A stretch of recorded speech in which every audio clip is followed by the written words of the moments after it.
સુરતના ગોડાદરા વિસ્તારમાં દબાણ હટાવવા ગયેલી પાલિકાની દબાણ ટીમ સાથે સ્થાનિક ફેરિયાઓનું ઘર્ષણ સર્જાયું હતું।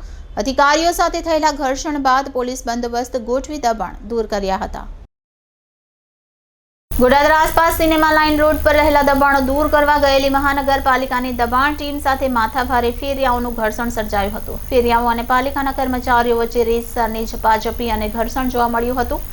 ત્યાં લિંબાયત ઝોનના અધિકારીના હાથમાં દંડો જોવા મળ્યો હતો। ભારે ઘર્ષણની સ્થિતિ ઊભી થતાં પોલીસ બોલાવવાની ફરજ પડી હતી। તાત્કાલિક પોલીસે ઘટના સ્થળે પહોંચી મામલો થાળે પાડ્યો હતો।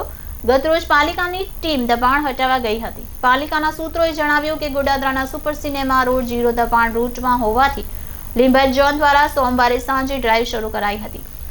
લારી ગલ્લા અને પાથરણા ઉપાડવાની કામગીરીને જોતા જ રોડ પરથી માલ સામાન ઉપાડી ફેરિયાએ દોટ મૂકી હતી।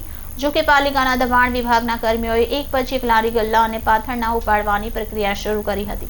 આ તબક્કે કેટલાક વિક્રેતાઓ પોતાનો માલ સામાન છોડાવવા ધક્કામુક્કી પર ઉતરી આવ્યા હતા। પાલિકાએ સ્થાનિક પોલીસની કામગીરી પૂર્વે જ સાથે રાખી હતી। જો કે પોલીસની હાજરી વચ્ચે જ કેટલાક ફેરિયાઓ ઝપાઝપી કરી ગયાનો કર્મચારીઓએ આક્ષેપ કર્યો હતો। આ ઘટનામાં પાલિકાના માર્શલે 2 યુવકોને ડિટેન કરી સ્થાનિક પોલીસને સોંપ્યા હતા, જેમણે પોલીસ મથક લઈ જઈ આસિસ્ટન્ટ ઇજનેર હર્ષ પાંડે કાયદેસરની કાર્યવાહી માટે ફરિયાદ રજૂ કરી હતી।